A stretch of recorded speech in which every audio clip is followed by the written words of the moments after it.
ಮಾತಾಡೋದು ಒಂದು ಓಂಕಾರ ಮಾಡುವನ. ಹಾ ಕೇಳ್ತದಲ್ಲ. ಎಲ್ಲರೂ ಕಣ್ಣು ಮುಚ್ಚಿ ಬೆನ್ನು ಕೊಲಿಸಿದವರಿಗೆ ನಮ್ಮ ಶ್ವಾಸ ಪ್ರಶ್ವಾಸ ಮೇಲೆ ಲಕ್ಷ್ಯ. ದೀರ್ಘ ಶ್ವಾಸ ತಗೊಂಡು ಓಂಕಾರ ಹೇಳಬೇಕು.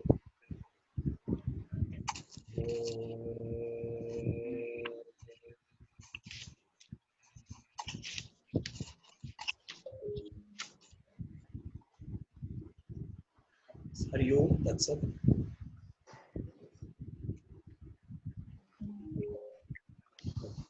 हिचकियों में क्या है मता पूरा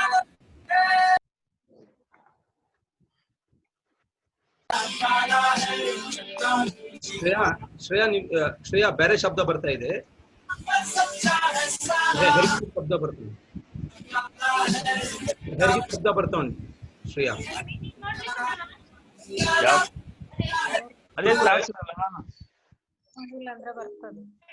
ನೀವು ಶುರು ಮಾಡ್ಬೋದು. ಪ್ಲೀಸ್ ಮೈಕ್ ಮ್ಯೂಟ್ ಇಡಬೇಕು. ಮೈಕ್ ಶುರು ಮಾಡಿ. ಗುರುಗಳೇ ಶುರು ಮಾಡ್ಬೋದು. ಶುರು ಮಾಡ್ಬೋದಾ? ಶುರು ಮಾಡಿ. ಯಾವ್ದು ಬೇರೆ ಸರಿ, ಬೇರೆ ಯಾವ್ದೋ ಶಬ್ದ ಕೇಳ್ತಾ ಇದೆ. ಅದು ನಾನು ಇದು ಮಾಡ್ತಾ ಇದ್ದೇನೆ, ಇಲ್ಲಿ ಮಾಡ್ತೇನೆ. ಹಾ ಸರಿ ಸರಿ ಸರಿ ಆಯ್ತು, ನಾನು ಮಾಡ್ತೇನೆ. ಅದು ಎಲ್ಲರೂ ಮ್ಯೂಟ್ ಮಾಡ್ಬೇಕು. ಆಕ್ಚುಲಿ ಅದು ಶ್ರೇಯಾಂದ್ರೆ ಕೇಳ್ತಾ ಇದೆ. ನೀವು ಸ್ಟಾರ್ಟ್ ಮಾಡಿ.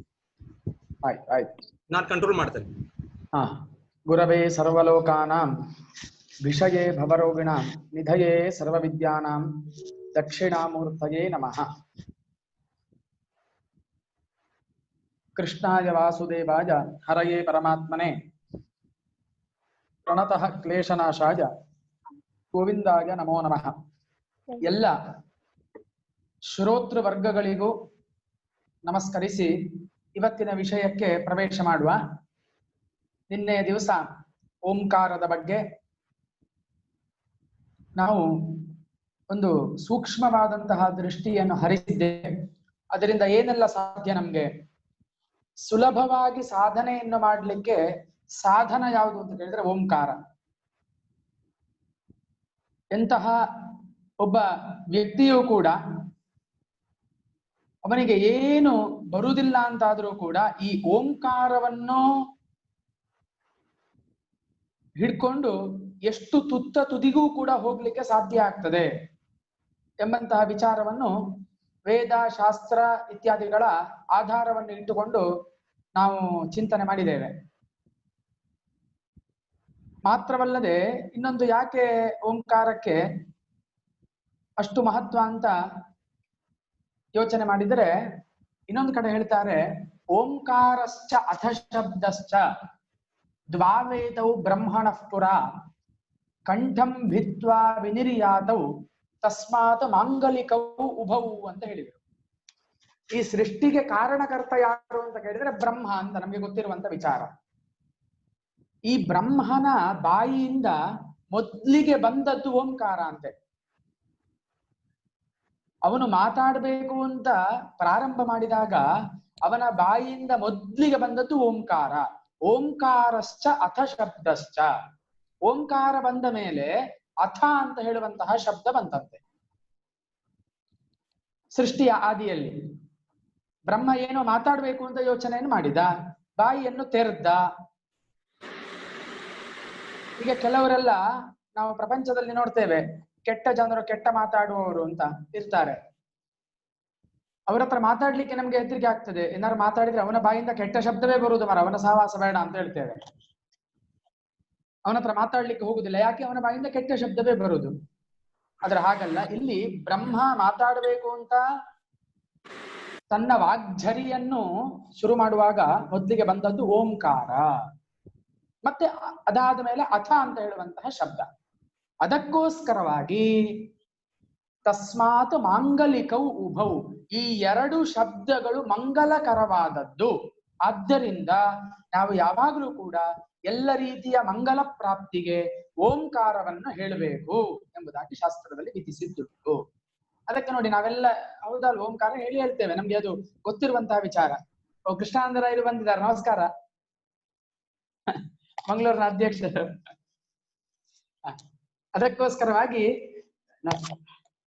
ಅದಕ್ಕೋಸ್ಕರವಾಗಿ ಓಂಕಾರಕ್ಕೆ ಮತ್ತೆ ನಾವು ಅಥ ಅಥ ಅಂತ ಹೇಳುವಂತಹ ಇನ್ನೊಂದು ಶಬ್ದ ಅಂತ ಹೇಳಿದ್ವಿ ನಾವು. ಅಥ ಅಂತ ಏನು ಅಥ? ಈಗ ನೀವು ನೋಡಿ, ಶಾಸ್ತ್ರಗಳನ್ನು, ವೇದವನ್ನು, ಮಂತ್ರಗಳನ್ನು, ಶ್ಲೋಕಗಳನ್ನು ಹೇಳುವಾಗ ಓಂಕಾರವನ್ನು ನಾವು ಹೇಳ್ತೇವೆ. ಅದೇ ಶಾಸ್ತ್ರಗಳನ್ನೆಲ್ಲ ಓದುವಾಗ, ಭಗವದ್ಗೀತೆಯನ್ನು ಓದುವಾಗ ಏನ್ ಹೇಳ್ತೇವೆ? ಮೊದ್ಲಿಗೆ ಅಥ ಭಗವದ್ಗೀತಾ ಅಂತ ಹೇಳ್ತೇವೆ. ಅಥ ಅಂತ ಹೇಳುವಂತಹ ಶಬ್ದವನ್ನು ಮೊದಲಿಗೆ ಹೇಳ್ತೇವೆ. ಮತ್ತೆ ಕೆಲವು ಶಾಸ್ತ್ರಗಳನ್ನು ಆರಂಭ ಮಾಡುವಾಗ ಪತಂಜಲಿ ಮುನಿಗಳು ವ್ಯಾಕರಣ ಶಾಸ್ತ್ರಕ್ಕೆ ಮಹಾಭಾಷ್ಯವನ್ನು ಬರ್ತಿದ್ದಾರೆ. ಅವರು ಬರೆಯುವಾಗ ಅಥ ಶಬ್ದಾನುಶಾಸನಂ ಅಂತ ಬರೆದಿದ್ದಾರೆ. ಬಾದರಾಯಣರು, ವೇದವ್ಯಾಸರು ಬ್ರಹ್ಮಸೂತ್ರಕ್ಕೆ ಭಾಷ್ಯವನ್ನು ಬರೆಯುವಾಗ ಅಥಾತೋ ಬ್ರಹ್ಮ ಜಿಜ್ಞಾಸ ಅಂತ ಹೇಳಿದ್ದಾರೆ. ಅದೇ ರೀತಿಯಾಗಿ ಮೀಮಾಂಸಾ ಶಾಸ್ತ್ರದಲ್ಲಿ ಶಾಸ್ತ್ರವನ್ನು ಪ್ರಾರಂಭ ಮಾಡುವಾಗ ಅಥಾತೋ ಧರ್ಮ ಜಿಜ್ಞಾಸ ಎಂಬುದಾಗಿ ಹೇಳಿದ್ದಾರೆ. ಅಂದ್ರೆ ಅಥ ಶಬ್ದವನ್ನು ಮೊದಲಿಗೆ ಹಾಕಿದ್ದಾರೆ. ಇದರ ಅರ್ಥ ಏನು ಅಂತ ಹೇಳಿದ್ರೆ, ನಮಗೆ ಮಂಗಳ ಪ್ರಾಪ್ತಿಯಾಗಬೇಕು ಎಂಬಂತಹ ಒಂದೇ ಒಂದು ಉದ್ದೇಶ. ಆ ಒಂದು ಮಂಗಲದ ಅದರಿಂದ ನಮಗೆ ಸರ್ವ ವಿಧವಾದಂತಹ ಶ್ರೇಯಸ್ಸು ಪ್ರಾಪ್ತಿಯಾಗಲಿ ಎಂಬುದಾಗಿ ನಾವು ಓಂಕಾರವನ್ನು ಅಥವಾ ಶಾಸ್ತ್ರದ ಆದಿಯಲ್ಲಿ ಅಥ ಶಬ್ದವನ್ನು ಹೇಳಿ ನಾವು ಮುಂದೆ ಹೋಗ್ತೇವೆ. ಆಗ ನಮಗೆ ಮಂಗಲ ಪ್ರಾಪ್ತಿ ಆಗ್ತದೆ. ಯಾಕೆ? ಅದು ಬ್ರಹ್ಮನ ಬಾಯಿಂದ ಬಂದಂತಹ ಮೊದಲನೆಯ ಶಬ್ದ ರಾಶಿ. ಅದಕ್ಕೋಸ್ಕರವಾಗಿ ಇನ್ನು ಅದರ ಬಗ್ಗೆ ನಾವು ಸಾಕಷ್ಟು ನಿನ್ನೆಯ ದಿವಸ ಚಿಂತನೆಯನ್ನು ಮಾಡಿದ್ದೇವೆ. ಇವತ್ತು ನಮ್ಮ ವಿಷಯವನ್ನು ನಾವು ಪ್ರವೇಶಿಸುವ. ಇವತ್ತು ಅಗ್ನಿ ಅಂತ ಹೇಳುವಂತಹ ವಿಚಾರದ ಬಗ್ಗೆ ಮಾತಾಡ್ತೇನೆ ಅಂತ ಹೇಳಿದ್ದೆ. ನಿನ್ನೆ ಮಾತಾಡ್ಬೇಕಿತ್ತು, ನಿನ್ನೆ ಓಂಕಾರದ ವಿಚಾರ ತುಂಬಾ ಬಂದದ್ರಿಂದ ಇವತ್ತು ಅಗ್ನಿಯ ಬಗ್ಗೆ. ಈ ಅಗ್ನಿ ಅಂತ ಹೇಳಿದ್ರೆ ನೋಡಿ, ನಮ್ಗೆಲ್ಲರಿಗೂ ಕೂಡ ಗೊತ್ತಿರುವಂತದ್ದೇ. ನಮ್ಮ ಭಾಷೆಯಲ್ಲಿ ಆಗುವಾಗ ಈ ಅಗ್ನಿಯನ್ನು ನಾವು ಬೆಂಕಿ ಅಂತ ಕರಿತೇವೆ. ಇಂಗ್ಲಿಷ್ ನಲ್ಲಿ ಆಗುವಾಗ ಫೈರ್ ಅಂತ ಕರೀತೇವೆ. ಸಂಸ್ಕೃತದಲ್ಲಿ ಆಗುವಾಗ ಅಗ್ನಿ ಅಥವಾ ಪಾವಕ, ಹೀಗೆ ತುಂಬಾ ಶಬ್ದಗಳನ್ನು ಅಗ್ನಿಗೆ ಉಪಯೋಗಿಸಿದ್ದಾರೆ. ಏನು ಈ ಅಗ್ನಿಯ ಒಂದು ಮಹತ್ವ? ಪಂಚಭೂತದಲ್ಲಿ ಬರುವಂತದ್ದು ಅಗ್ನಿ. ಪೃಥಿವಿ, ಅಪ್, ತೇಜಸ್ಸು, ವಾಯು, ಆಕಾಶ ಎಂಬಂತಹ ಪಂಚಭೂತಗಳಲ್ಲಿ ನಾವು ಪಾಂಚಭೌತಿಕವಾದಂತಹ ಶರೀರ ಅಂತ ಹೇಳ್ತೇವೆ. ನಮ್ಮ ಶರೀರ ಅಂತ ಹೇಳುವಂಥದ್ದು ಪಾಂಚಭೌತಿಕವಾದದ್ದು, ಪೃಥಿವ್ಯ, ತೇಜೋ, ವಾಯು, ಆಕಾಶಗಳಿಂದ ಕೂಡಿದ್ದು. ಅದರಲ್ಲಿಯೂ ಕೂಡ ಆ ಅಗ್ನಿಗೆ ಮತ್ತೆ ಮನುಷ್ಯನಿಗೆ ಇರುವಂತಹ ಒಂದು ಸಂಬಂಧ ಅದು ಅತ್ಯದ್ಭುತವಾದದ್ದು. ಅದನ್ನು ನಾನು ಹೇಳ್ತಾ ನಿಮ್ಗೆ ಅದು ಗೊತ್ತಾಗ್ತದೆ ಯಾವ ರೀತಿಯದ್ದು ಅಂತ. ಈ ಪಂಚಭೂತಗಳಲ್ಲಿ ನಾವು ಹೆಚ್ಚಾಗಿ ಬಹಳ ಅವಿನಾಭಾವ ಸಂಬಂಧವನ್ನು ಇಟ್ಟುಕೊಂಡದ್ದು ಅಂತ ಹೇಳಿದ್ರೆ ಅದು ಅಗ್ನಿಯ ಮೇಲೆ ಬಹಳ ವಿಶೇಷವಾಗಿ. ಮನೆಯಲ್ಲಿ ದೀಪ ಹಚ್ಚುತ್ತೇವೆ ದೇವರಿಗೆ, ಹೌದಾ? ಅಗ್ನಿ, ಅದು ಕೂಡ ಅಗ್ನಿ. ಹಿಂದಿನ ಕಾಲವನ್ನು ನಾವು ನೋಡಿದ್ರೆ ಗೊತ್ತಾಗ್ತದೆ, ಋಷಿ ಮುನಿಗಳ ಕಾಲವನ್ನೆಲ್ಲ ನೋಡಿದ್ರೆ ಆಗ ದೇವರ ಪೂಜೆಯನ್ನು, ದೇವರ ಆರಾಧನೆಯನ್ನು ಮಾಡುವಾಗ ಈಗ ನಾವು ಏನು ಮೂರ್ತಿಯನ್ನು ಇಟ್ಟು ದೇವರ ಪೂಜೆ ಮಾಡ್ತೇವೆ, ಆ ಕಲ್ಪನೆ ಆಗಿನ ಕಾಲದಲ್ಲಿ ಇರ್ಲಿಲ್ಲ. ವೇದ ಕಾಲದಲ್ಲಿ ಅದಿರ್ಲಿಲ್ಲ. ಈ ಮೂರ್ತಿ ಪೂಜೆ ಅಂತ ಹೇಳುವಂಥದ್ದು ಇರ್ಲಿಲ್ಲ. ಅದಕ್ಕೋಸ್ಕರವಾಗಿ ವೇದಗಳಲ್ಲಿ ನಾವು ಈಗ ಯಾವ ದೇವರ ಪೂಜೆ ಮಾಡ್ತೇವೆ, ಗಣಪತಿ, ರಾಮ, ಮತ್ತೆ ಕೃಷ್ಣ, ಹನುಮಂತ, ಈ ಯಾವ ದೇವರ ಉಲ್ಲೇಖವೂ ಕೂಡ ವೇದದಲ್ಲಿ ಇಲ್ಲ. ವೇದದಲ್ಲಿ ಇರುವಂತದ್ದು ಪ್ರಕೃತಿ ತತ್ವ ದೇವತೆಗಳ ಉಲ್ಲೇಖ. ಪ್ರಕೃತಿಯನ್ನೇ ದೇವತೆ ಎಂಬಂತಹ ವಿಚಾರವನ್ನು ಇಟ್ಟುಕೊಂಡು ಆಗ ಆರಾಧನೆಯನ್ನು ಮಾಡ್ತಾ ಇದ್ರು. ಆದ್ರಿಂದ ನೋಡಿ, ವೇದದಲ್ಲಿರುವ ದೇವತೆಗಳೇ ಅಗ್ನಿ, ವಾಯು, ಸೂರ್ಯ, ಉಷಾಹ, ಮತ್ತೆ ವರುಣ, ಗಾಳಿ, ವಾತ, ಗೊತ್ತಾಯ್ತಾ? ಹೀಗೆ ಪ್ರಕೃತಿ ಅಭಿಮಾನಿ ದೇವತೆಗಳನ್ನೇ ವೇದ ಕೊಂಡಾಡಿದೆಯೇ ಹೊರತು ಈಗ ನಾವು ಏನು ಪೂಜೆ ಮಾಡ್ತೇವೆ ಇದೆಲ್ಲ ಪುರಾಣ ಕಾಲದ ನಂತರದಲ್ಲಿ ಬಂದಂತಹ ಒಂದು ವ್ಯವಸ್ಥೆ. ಯಾಕೆ ಅಂತ ಕೇಳಿದ್ರೆ, ನಮ್ಗೆ ಆಗಿನ ಕಾಲದ ವೇದ ಕಾಲದ ಆ ಒಂದು ಬುದ್ಧಿಮಟ್ಟ ಅಂತ ಹೇಳುವಂಥದ್ದು ಬಹಳ ಶ್ರೇಷ್ಠವಾಗಿತ್ತು. ಅವರಿಗೆ ಯಾವುದೇ ಒಂದು ಸಾಧನದ ಅಗತ್ಯ ಇರಲಿಲ್ಲ. ಆದ್ರೆ ಈಗ ನಾವೆಲ್ಲ ತುಂಬಾ ಕೆಳಮಟ್ಟದ ಜನರು. ನಮ್ಗೆ ಆ ಮಟ್ಟಿನಲ್ಲಿ ಹೋಗಿ ದೇವರ ಆರಾಧನೆಯನ್ನು ಮಾಡ್ಲಿಕ್ಕೆ ಆಗುದಿಲ್ಲ. ದೇವರಿಗೆ ಒಂದು ರೂಪ ಬೇಕು, ಆರಾಧನೆ ಮಾಡ್ಲಿಕ್ಕೆ ಒಂದು ಸಾಧನ ಬೇಕು. ಒಂದು ದೇವರ ಮೂರ್ತಿ ಇದ್ದಾಗ ಆ ದೇವರಿಗೆ ಒಂದು 4 ಕೈಗಳು, ಅವನ ಕುತ್ತಿಗೆಯಲ್ಲಿ ಬೇರೆ ಬೇರೆ ಆಭರಣಗಳು, ಒಳ್ಳೆಯ ಶುಭ್ರವಾದಂತಹ ಬಟ್ಟೆ, ಅದಕ್ಕೆ ತಕ್ಕಂತಹ ಆಯುಧಗಳು, ಇದೆಲ್ಲ ನೋಡಿದಾಗ ನಮ್ಮ ಭಕ್ತಿ ಒಂದು ಏಕೀಕರಣಗೊಳ್ಳಿಕ್ಕೆ ಅದು ಒಂದು ಸಾಧನ ಆಗ್ತದೆ. ಅದಕ್ಕೆ ನಿರ್ವಿಕಲ್ಪಕ ಮತ್ತೆ ಸವಿಕಲ್ಪಕ ಅಂತ ಹೇಳ್ತಾರೆ. ಇದಕ್ಕೆ ಸವಿಕಲ್ಪಕ ಅಥವಾ ನಿರ್ಗುಣ ಮತ್ತೆ ಸಗುಣ ಅಂತ. ಸಗುಣಾರಾಧನೆಯನ್ನು ನಾವು ಮಾಡ್ತಾ ಇರುವಂತದ್ದು ಅಂದ್ರೆ ದೇವರಲ್ಲಿ ಎಲ್ಲ ರೀತಿಯ ಗುಣಗಳನ್ನು ಆರೋಪಿಸಿ ಮಾಡ್ತಾ ಇರುವಂತದ್ದು. ಯಾವುದೇ ಗುಣಗಳಿಲ್ಲದ ದೇವರಲ್ಲಿ ಎಲ್ಲ ಗುಣಗಳನ್ನು ಆರೋಪಿಸಿ ಮಾಡ್ತಾ ಇರುವಂತಹ ಪೂಜೆ ನಾವೀಗ ಮಾಡ್ತಾ ಇರುವಂತದ್ದು. ದೇವರಿಗೆ ಒಂದು ರೂಪವನ್ನು ಕೊಟ್ಟು, ಹಾಗಾದ್ರೆ ಅದು ಮಾಡಬಾರ್ದಾ? ಅದು ಮಾಡಬಾರ್ದು ಅಂತ ಅರ್ಥ ಅಲ್ಲ. ನಾವು ಮೇಲ್ಮಟ್ಟಕ್ಕೆ ಹೋಗ್ಬೇಕು ಅಂತ ಆದ್ರೆ ಹೀಗೆ ಒಂದೊಂದೇ ಮೆಟ್ಟಲನ್ನು ಹತ್ತಿಕೊಂಡು ಹೋಗ್ಬೇಕು. 1ನೆಯ ತರಗತಿಯಿಂದ ಸೀದಾ SLCಗೆ ಹೋಗ್ಲಿಕ್ಕೆ ಆಗುದಿಲ್ಲ. ನಮ್ಮ ಬುದ್ಧಿಯಲ್ಲಿ ಒಂದೊಂದು ಬದಲಾವಣೆಯನ್ನು ತಂದುಕೊಂಡು ನಾವು ನಿರ್ಗುಣ ರೂಪಿ ಭಗವಂತನ ಆರಾಧನೆಯ ಕಡೆಗೆ ಹೋಗಬೇಕು. ಅದಕ್ಕೆ ಇದು ಆಧಾರ ಸ್ತಂಭವಾಗಿದೆ. ಯಾವುದು? ಸಗುಣ ರೂಪವಾದಂತಹ ಆರಾಧನೆ. ಈಗ ನಾನು ಏನ್ ಹೇಳ್ತಾ ಇದ್ದೆ ಅಂತ ಕೇಳಿದ್ರೆ, ಯಾವ ಒಂದು ಪುರಾಣಗಳಲ್ಲಿ ನಾವು ನೋಡಿದ್ರೂ ಕೂಡ ವೇದ ಕಾಲದಲ್ಲಿ, ಋಷಿಗಳ ಕಾಲದಲ್ಲಿ ಈ ಮೂರ್ತಿ ಪೂಜೆ ಅಂತ ಹೇಳುವಂಥದ್ದು ಇರಲಿಲ್ಲ. ಆಗ ಏನಿದ್ರೂ ಕೂಡ ಅಗ್ನಿಯಲ್ಲಿಯೇ ಅವರು ದೇವರ ಆರಾಧನೆಯನ್ನು ಮಾಡ್ತಾ ಇದ್ರು. ನೀವು ಬೇಕಾದ್ರೂ ನೋಡಿ, ಋಷಿಗಳು ಆಶ್ರಮದಲ್ಲಿ ಅಶ್ವಮೇಧ ಯಾಗವನ್ನು ಮಾಡ್ತಾ ಇದ್ರು, ಅಥವಾ ಇನ್ನೊಂದು ಯಾವುದಾದ್ರೂ ದೊಡ್ಡ ಯಾಗವನ್ನು ಮಾಡ್ತಾ ಇದ್ರು. ದಶರಥ ಮಹಾರಾಜ ಪುತ್ರ ಪ್ರಾಪ್ತಿಗೋಸ್ಕರವಾಗಿ ಪುತ್ರ ಕಾಮೇಷ್ಟಿ ಯಾಗವನ್ನು ಮಾಡಿದ. ಜನಮೇಜಯ ರಾಜ ಅವನು ಸರ್ಪ ಯಾಗವನ್ನು ಮಾಡಿದ. ಹೀಗೆ ಕಾಣುತ್ತದೆ ವಿನಃ ಅವರು ಮೂರ್ತಿಯನ್ನು ಇಟ್ಟು ದೇವಸ್ಥಾನಕ್ಕೆ ಹೋಗಿ ದೇವರಿಗೆ ನಮಸ್ಕಾರ ಮಾಡ್ತಾ ಇದ್ರು ಅಂತ ಎಲ್ಲಿ ಸಹ ನಮ್ಗೆ ಕಾಣ್ಲಿಕ್ಕೆ ಸಿಗುವುದಿಲ್ಲ.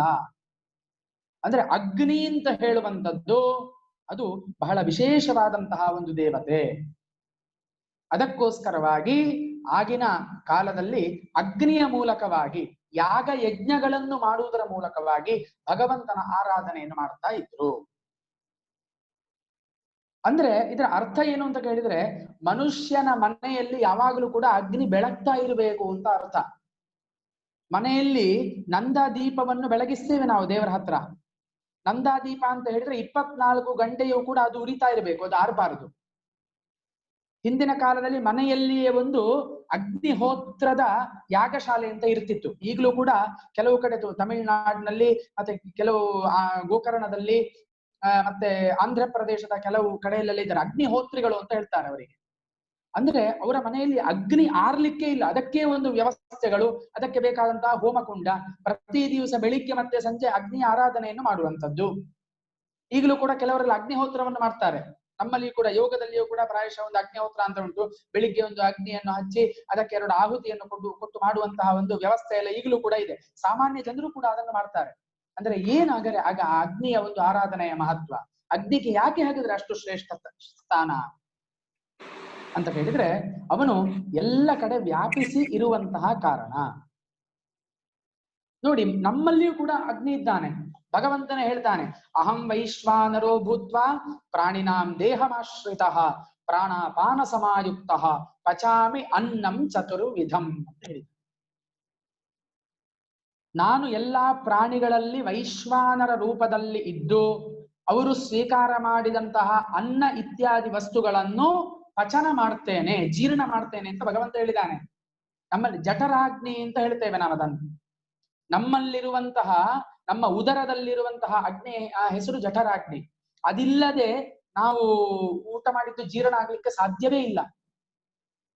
ಅಲ್ಲಿ ಕೃಷ್ಣನೇ ಹೇಳಿದ್ದಾನೆ, ನಾನು ಜಠರಾಗ್ನಿಯ ರೂಪದಲ್ಲಿದ್ದು ಮನುಷ್ಯನು ತಿಂದಂತಹ ಎಲ್ಲಾ ವಸ್ತುಗಳನ್ನು, ಅನ್ನ ಅಂತ ಹೇಳಿದ್ರೆ ಏನು? ಸಂಸ್ಕೃತದಲ್ಲಿ ಅನ್ನ ಅಂತ ಹೇಳಿದ್ರೆ ನಾವು ಅನ್ನ ಏನೇನು ತಿಂತೇವೆ ಅದು ಅಂತ ಅರ್ಥ ಅಲ್ಲ. ತಿನ್ಲಿಕ್ಕೆ ಯೋಗ್ಯವಾದದ್ದು ಎಲ್ಲವೂ ಕೂಡ ಅನ್ನವೇ.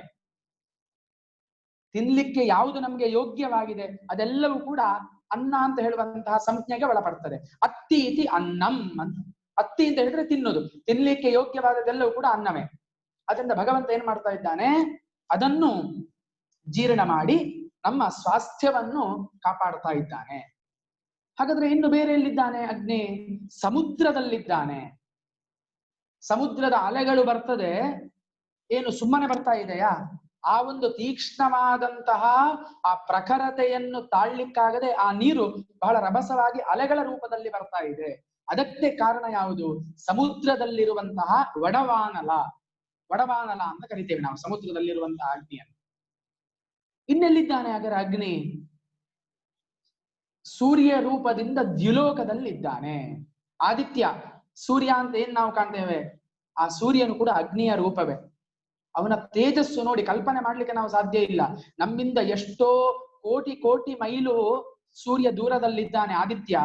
ಅವನ ಪ್ರಕಾಶವನ್ನು, ಅವನ ತಾಪವನ್ನು ನಮ್ಗೆ ಇಲ್ಲಿ ತಡಿಲಿಕ್ಕಾಗುದಿಲ್ಲ. ನಾವು ಸೆಕೆ ಅಂತ ಬೊಬ್ಬೆ ಹೊಡಿತಾ ಇದ್ದೇವೆ. ಅವನು ಎಷ್ಟು ದೂರ ಇದ್ದಾನೆ ನಮ್ಗೆ ಕಲ್ಪನೆ ಮಾಡ್ಲಿಕ್ಕೆ ಸಾಧ್ಯ ಉಂಟಾ?